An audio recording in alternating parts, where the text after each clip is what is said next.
It's an event that attracts some of the biggest names in politics of the ATX. The Texas Tribune Festival starts on Thursday. And joining us now to discuss TribFest is Evan Smith, the CEO and co-founder of Texas Tribune. Thanks so much for joining us, and good morning to you, Evan. Good morning to you, and so happy to be here. Thank you. So happy you can join us. Now, Evan, for those who don't know, because 150 people move to Austin every day, what is TribFest? So this is an ideas festival that takes place over several days. It's 3 days this year. It is a collection of panel discussions and one-on-one interviews with some of the biggest names in politics and policy, people from Texas, people from around the country. If you care about issues like public education, healthcare, immigration, criminal justice, we have a whole bunch of discussions on that subject. If you care about straight electoral politics, we have both big name Democrats and big name Republicans, something for everybody coming to Austin. We'll have conversations about the last legislative session and the work done on issues like abortion and voting and guns. We'll talk about things right now in the news, and we'll talk about the next legislative session just over the rise in January. If you are a political junkie or a policy wonk, there's no better time than this weekend in Austin. And we're going to have a great festival, I promise you. The weather's going to be great. We have big names and thousands of people coming out.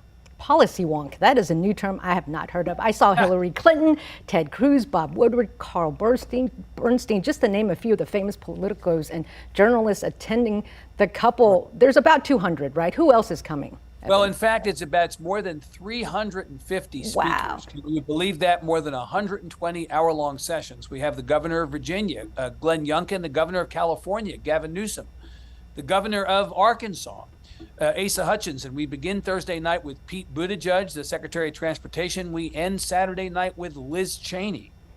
As I said, I think, depending upon where you land politically, you've got something to attract you to this event. And the best part for me is that, these folks who come to this festival, especially on Saturday when we close Congress Avenue from 11th Street down to 7th, they're out walking among us. You have access to the people who are at the center of all the big debates and the decisions that affect your lives. And again, if you're a mom with kids in the public schools, we've got Mike Morath, the Commissioner of Education. If you're interested in what's happened through the pandemic and whether we're prepared for another big public health emergency, we've got the great Dr. Peter Hotez from Houston talking about our level of preparedness. I mean, it's just really like your Twitter feed come to life, your cable news channels come to life, your satellite radio channels come to life, really something for everybody. I mean, certainly a lot of hot topics, right? So TribFest has been described as a celebration of news and civic engagement. Is it just about raising awareness, or is there more, Evan?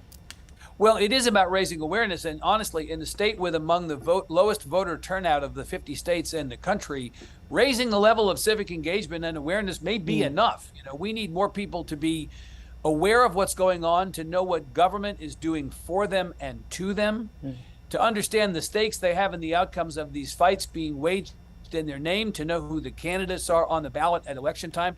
We want more people to participate civically on all sides, and if we can be the mechanism for giving them the kind of information that they need to be more thoughtful and productive citizens in a weekend like this, we are all for it. You mentioned more than 300 attendees. Why do you think they're so excited to be here? Is it just beyond something to promote, or is there something else? I think Texas is the center of the universe in ways good and bad, often simultaneously. The fire hose of news in Texas is turned up to the highest setting at all times. Every big conversation nationally starts here and migrates out to the other states. I think people know that when they come to Texas, they are on the country's biggest stage. They're at the center of the most important conversations. This is the audience they want to reach. This is the place they want to be. Is there a particular attendee you're most excited about talking to and seeing, Evan? Well, I have to tell you that getting Representative Liz Cheney, who is, of course, the vice chair of the January 6th committee, to come to Austin, this is the only event like this she's doing. It's an extraordinary thing. We work very hard all year long to try to get the best speakers to come to this festival. I was running in my neighborhood in Austin the other day, and a woman in the neighborhood recognized me and saw me go by, and she yelled out, "Getting Liz Cheney was a coup." I yelled back to her, "Maybe pick a different word." From my perspective, the fact that we have a whole bunch of people in Austin who are aware of the issues, are engaged kind of at a high level in what's going on in the world. You don't have to explain to them what's in the headlines, but they want to know more. This, as I said, is the audience people want to be in front of. We have the very best people who come out for this event. We're expecting maybe 4,000 people over the course of this weekend to sit in the audience at more than 120 sessions. It's going to be a great one. Evan, you've been doing this a dozen years now, this Trib Fest. What has changed over the years? Well, for one thing, I think the awareness of the Texas Tribune out in the world has changed. We've only been in business for 13 years, and I think that as more people have come to know the work of our news organization, our nonprofit public interest news organization, I think people are much more interested in associating with that. Look, we live in the United States of confirmation bias.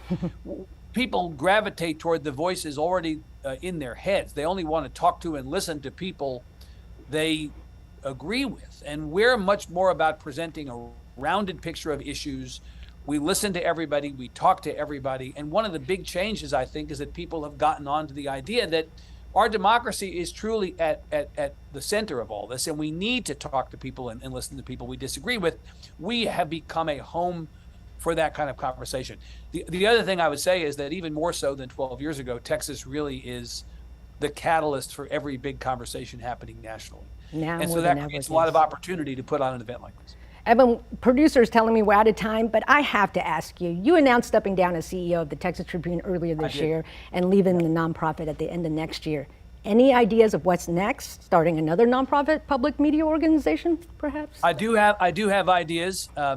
Try and get it out of me. I'll tell you that I intend to continue to work in this space to try to make the world better by making it better informed. I'm going to stay in journalism. I'm also going to stay in Austin. I love this community, but there's important work to be done. The world needs to be saved. And Jenny, I'm up to the task. There you go. Trib Fest runs from September 22nd to the 24th in downtown Austin. You can get tickets online. Evan Smith, a pleasure talking to you. Lots of good luck. I'm sure it'll be another success, Trib Fest, and maybe I'll see you running around Austin sometime. See you around. Thanks so much. Have a good day.